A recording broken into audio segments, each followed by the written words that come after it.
Aitäh, Sandra! Tere kõigile! Ma kõigepealt haaraks kinni võib-olla eelmise kõneleja Gert Auväärti sellisest mõttelõngast, et ega inimene üle 5 minuti küberit kuulata ei jaksa, nii et ma räägin teile nüüd sidest, aitan teid välja sellest olukorrast. Aga jaa, teemaks on mul täna GPS-häired. Need on tõesti juba meid aastat saatnud siin Soome lahel ja Ida-Eestis ja nii edasi. Et kuidas see meid mõjutab, mis nende vastu annab teha, mida me oleme teinud juba ja kas me peame selle olukorraga kohanema. Aga enne kui ma teemasse lähen, siis natuke väikene kõrvalepõige ka sagedushalduse maailma. Nimelt, miks TTJA selle teemaga üldse tegeleb, on see, et meie ülesanne on kogu Eesti raadiosagedusi hallata ja väljastada nende kasutamiseks lube ja loomulikult hoida ka Eesti raadiosagedusplaani kooskõlas maailma omaga, et meil seadmed töötaks globaalselt. Et need ilusad värvilised kastikesed on seal erinevad teenused, ringhääling, raadio, televisioon, mobiil, GPS, satelliidid, laevad, lennukid, et kõik see peab ära mahtuma sellesse kitsasse sagedusspektrisse, mis on siis 1 kHz kuni 300 GHz. Ja seal sees on ka meil satelliidid, mis pakuvad meile navigeerimisteenust. Paljud teavad meist GPS-i ja kõik me kutsume navigeerimisteenust GPS-ina, aga tegelikult on see pilt natukene kiirjum, sellepärast et GPS on konkreetselt USA loodud süsteem, aga peale selle on meil olemas veel ka hiinlaste, Beidou, GLONASS, mis on Venemaa oma, ja Galileo, mis on Euroopa juurtega. Kõik see on GNSS ehk globaalne satelliitnavigatsioonisüsteem. Nii et me võib-olla kasutame mõisteid siin natukene segamini, aga üldiselt me räägime navigatsioonisüsteemist. Nii et on 1% seal kuskil 1,5 GHz juures kogu sagedusspektrist hõivab siis GNSS teenus. Milleks on GNSS oluline majanduses? Loomulikult me kõik teame asukoha infot. Tänu sellele on meil efektiivne transport, põllumajandus, äpimajandus tekkinud, riigikaitse saab toimida, keskkonnauuringud, kartograafia, kõik see saab väga palju kasu positsioneerimisteenustest. Teine asi on täpne aeg. Et sellist täpset aega, mida pakub GNSS-teenus või GPS, on väga raske kodustes tingimustes ise järgi teha.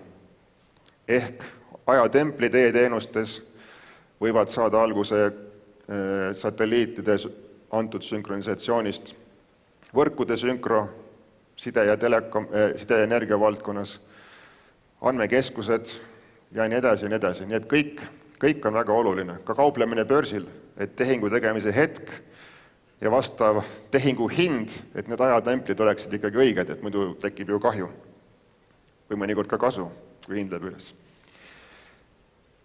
Ja tõesti, tegu on globaalse levialaga teenusega, pidevalt saadavalt tasuta, et see on väga, väga suur hüve ühiskonnale.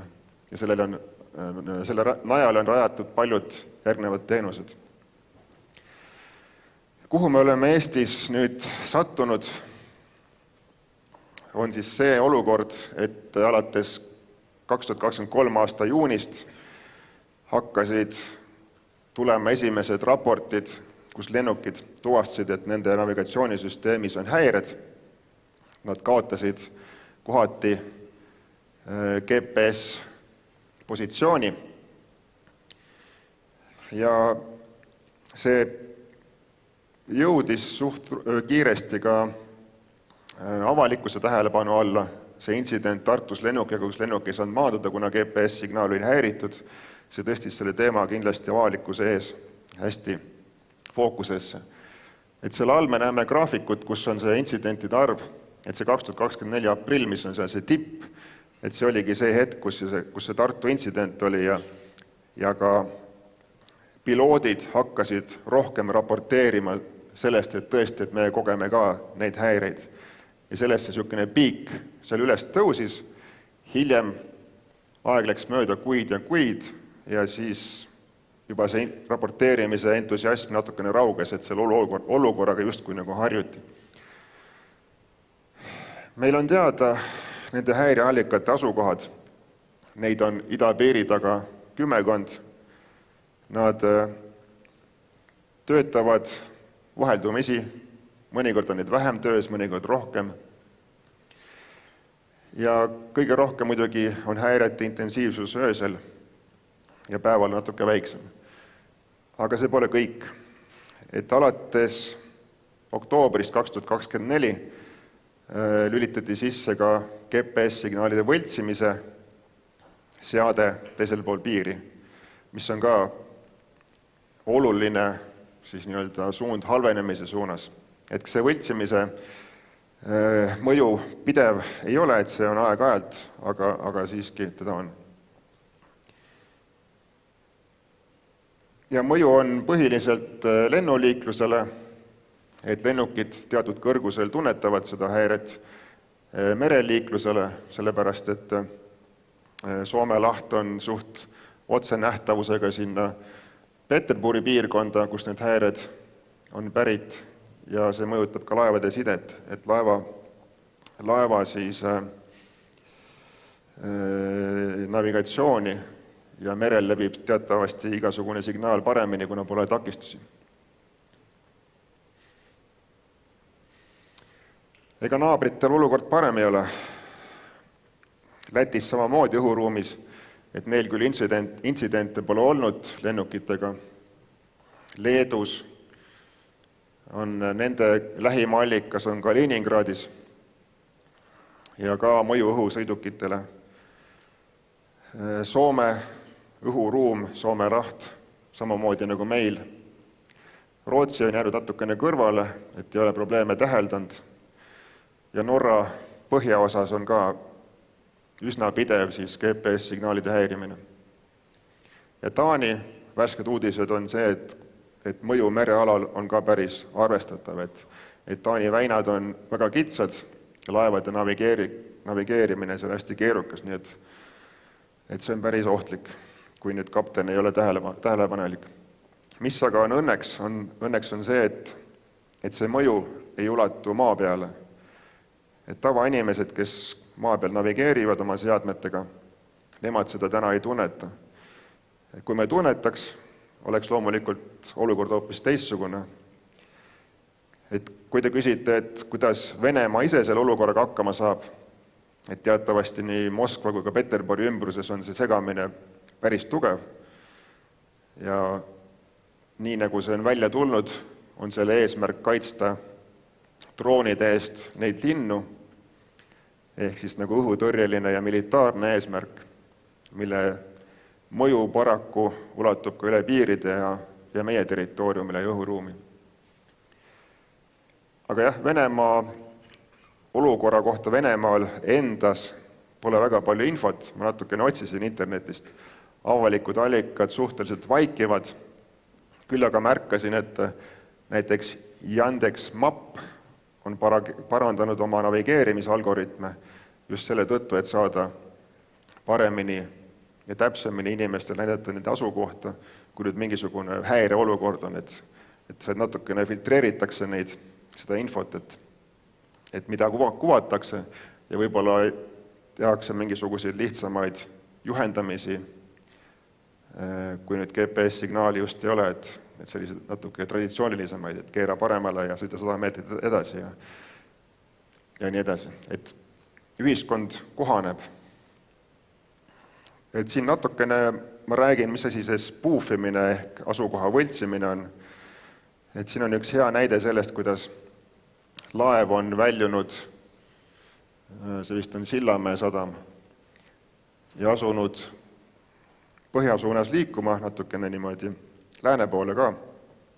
Ja mingi hetk, kui ta on sealt poolsare varjust välja tulnud, on ta siis sattunud selle signaalide võltsija mõju alla.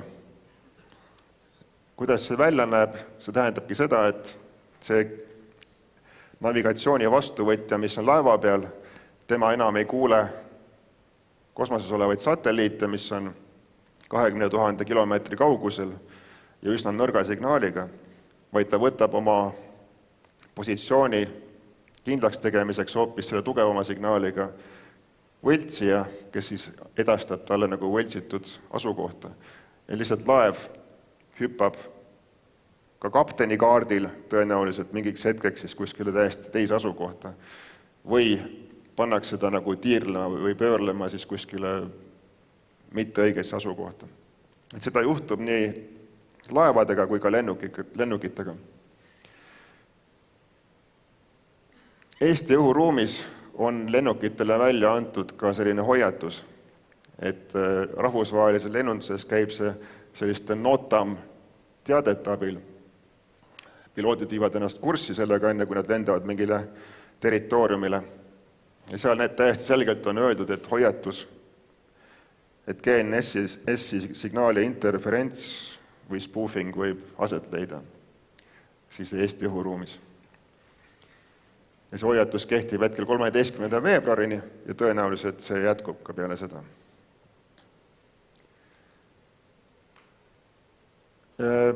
Maa peal kõige rohkem mõjutab see häire droonikasutajaid, neid, kes soovivad lennata idapiiri lähedal. Ja siin on meil üks näidislend. Navigeerimiskvaliteeti näitab see, mitut satelliiti vastuvõtja näeb.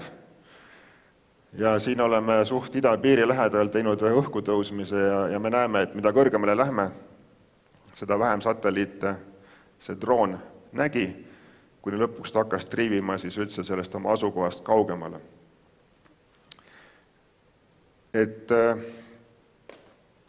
Et siin Sandra sissejuhatuses juba ütles, et kahjud ka Eesti riigile on sellest tekkinud, et droonide üle on kontroll kaotatud, need on hävinenud, et kõik see on reaalne olukord.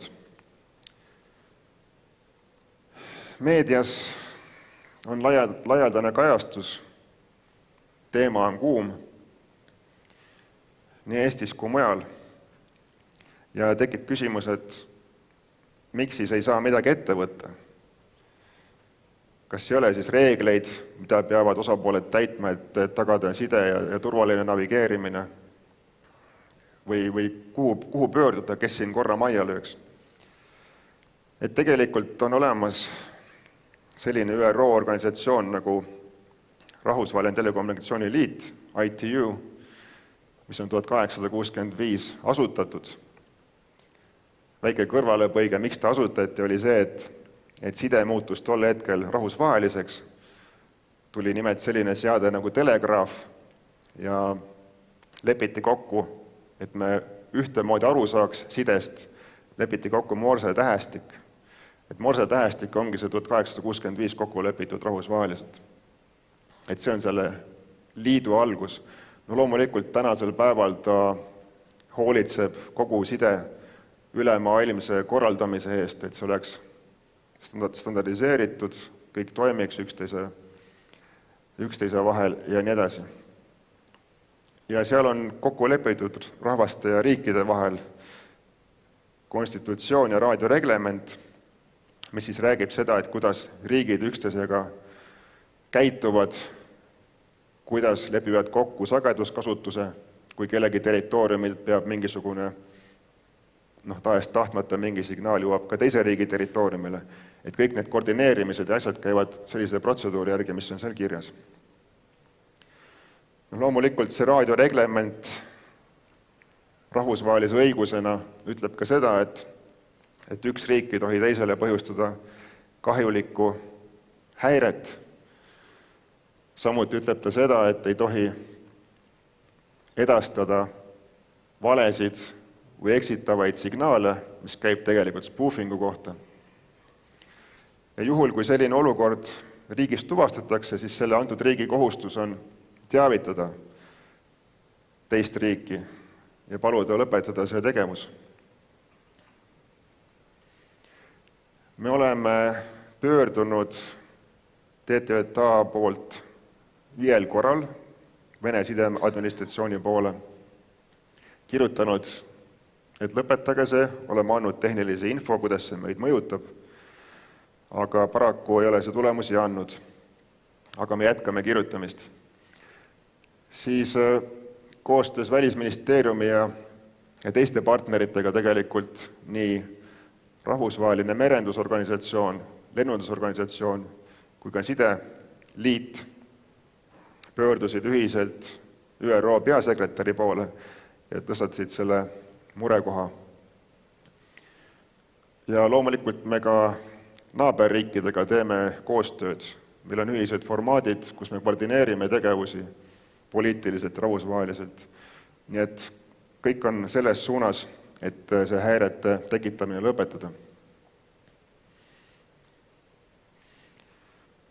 Aga mida me saame teha seni, kuni meil see olukord on? Loomulikult kõige parem on see, et me oleks olukorrast teadlik ja oskaks sellega kohaneda.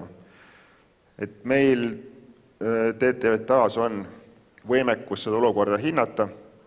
Meil on monitooringujaamade võrk, kui vaja kuskil täpsemalt uurida häireallika asukohta, meil on ka mobiilsed monitooringujaamad ehk siis sõidukid vastava tehnikaga ja natukene kasutame ka juba droone.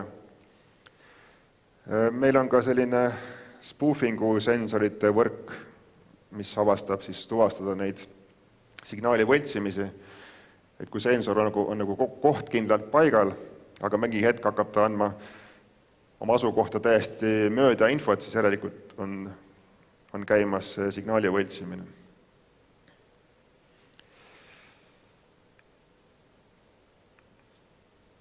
Ja mida veel siis teha? Teha on seda, et olukorra teadlikkus, et jagada seda ka riigis, et meie poolt tuleb iga nädal riigiasutustele raport, kes siis vajavad seda oma tegevuste planeerimiseks.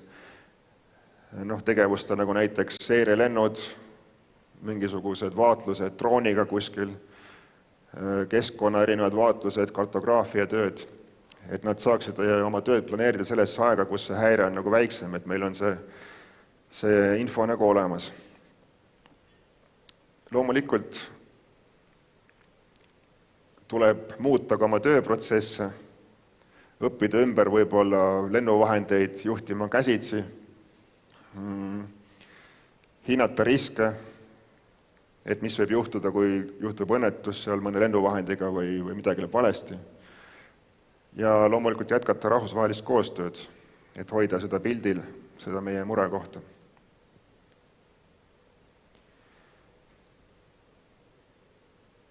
Siin on niisugune natuke tehnom slaid, aga inseneeria ongi moes. Et seal all on spekter 1,164 GHz kuni 1,61 GHz. Ja siin ongi nagu näidatud need erinevad GNSS teenused. Eri värvidega on siis näha, kus nad paiknevad spektris. Ja mis tuleb välja on see, et tegelikult see häirimine ei mõju kõikidele satelliidisüsteemidele võrdselt. Mõned on meie regioonis tugevama signaaliga, mõned on natukene häirekindlama signaaliga. Et juhul, kui teil juhtub nüüd olema selline GPS vastuvõtja, mis töötab ainult ühel sagedusel ja näiteks selles L1 sagedusalas, siis see on kõige haavatavam häirete mõjule.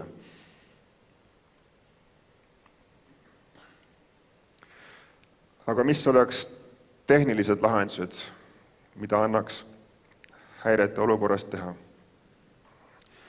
Nagu sealt spektri pildi pealt oli näha, et kindlasti võiks kasutada vastuvõtjaid, mis kasutavad erinevaid satelliiditehnoloogiaid, navigatsioonitehnoloogiaid. Et selle valdkonnaga toimub hetkel päris suur areng ja nad võrdlevad, näiteks need vastuvõtjad võrdlevad eri satelliitidelt või eri tehnoloogiatelt saadud signaale, üritavad tuvastada, et kas on mingisuguseid triivimisi ebanormaalseid. Ja juhul, kui sellised tuvastavad, siis nad vähemalt ei näita asukohta kuskile täiesti valesse kohta, vaid kuidagi hoiatavad kasutajat, et tegemist võib olla võltsimisega. see kõik on tore, et praegu on kõige rohkem mõjutatud muidugi laevad ja lennukid. Need uued tehnoloogiad on toredad, aga nende jõudmine laevandusse ja lennundusse võtab päris palju aega.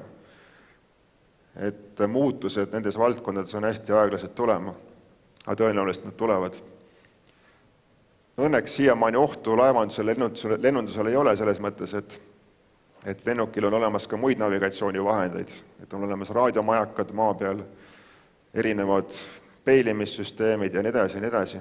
Samamoodi ka laevad oskavad navigeerida majakate järgi ja nii edasi. Et selles mõttes ei ole GPS see, mille tõttu lennud jäävad nüüd seisma. Vastuvõtjad arenevad, nende signaalitöötlus paraneb, raadioparameetrid.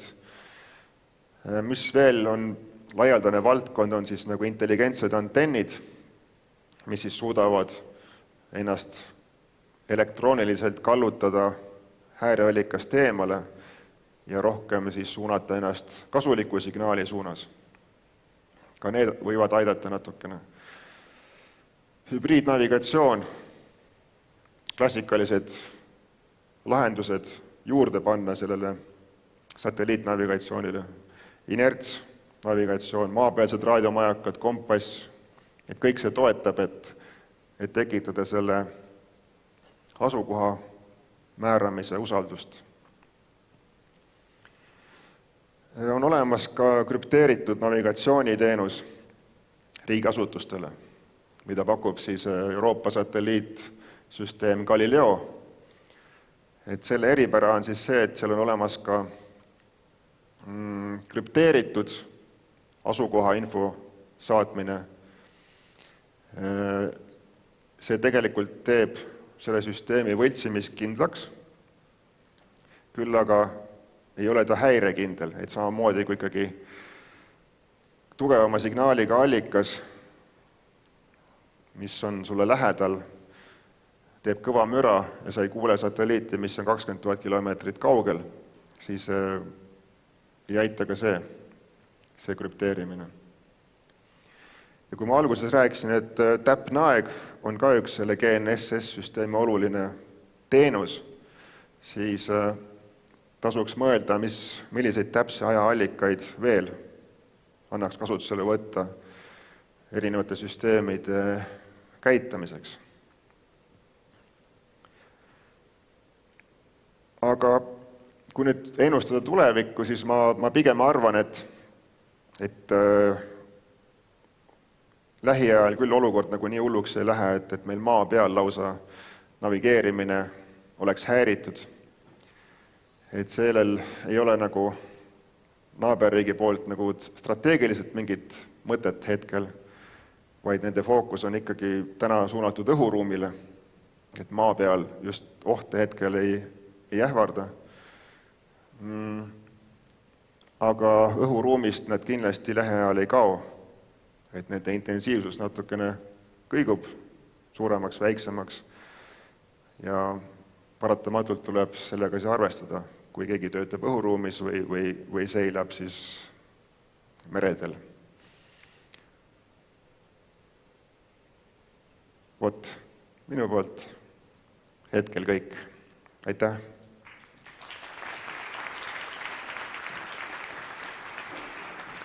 Aitäh, Oliver, aga jää veel siia, sul on väga palju küsimusi. Aga kõigepealt ma küsin enda jaoks, et siis lennata on veel turvaline? On. Jah, veel. Ja siis siia otsa haakubki üks küsimus, mis on saanud ka hääli. Milline oleks siis GPS-häirete puhul kõige mustem stsenaarium või resultaat? No kõige mustem stsenaarium on siis, kui ikkagi inimelud satuvad ohtu. Et ma loodan, et seda ei juhtu ja see on väga vähe tõenäoline, et selline asi võiks juhtuda. Aga ma arvan, et kui mingil põhjusel ikkagi need häired jõuavad maa peale või häirivad mingit elutähtsat süsteemi, siis see võib olla küll päris kriitiline olukord. Aga hetkel me veel seal ei ole. Hetkel me seal veel ei ole. Just. 2 küsimust ka spoofimise kohta. Miks Euroopa Liit ühiselt Venemaad vastu ei spoofi ja kas on tulnud ka ette eluohtlikke olukordi spoofimise tõttu? Minu teada ei ole tulnud eluohtlikke olukorda siia ette. Ja see ongi hea küsimus, et miks me nagu vastu siis ei tee, miks me vastu ei häiri, miks me vastu ei spoofi. Aga sellel ei ole selles mõttes mingit mõtet, või et kas me ei saa kuidagi häireid kustutada. Et see on umbes sama näide, et kui teil naaber kell 3 öösel paneb muusika oma korteris mängima, midagi ei ole teha, sa nii-öelda antimuusikaga ei saa seda muusikat Politsei saab kutsuda. Politsei saab kutsuda, aga vaata jah, kui riigipiir on vahel, siis nagu politsei ei saa sinna korterisse minna, et see ongi see olukord, et tuleb nii-öelda protseduuride järgi suhelda. Nii, on küsitud ka, kas GPS-häired on kogetud kaardirakendustes, näiteks Waze, Google Maps, ja kas me oleme ka teinud juba selles osas koostööd kaardirakenduste pakkujatega? Veel kord, et maa peal häirete mõju ei ole siiamaani tunda olnud. Et meediast on läbi käinud siin, et mõni põllumees on vagu hakanud kündma ja seal on nagu viltu läinud ja et need pigem on olukorrad, kus on mingi muu Võib-olla see tehniline põllumees peaks peeglisse vaatama. Peaks peeglisse vaatama, peaks nagu mobiilinäppimise asemel kündma.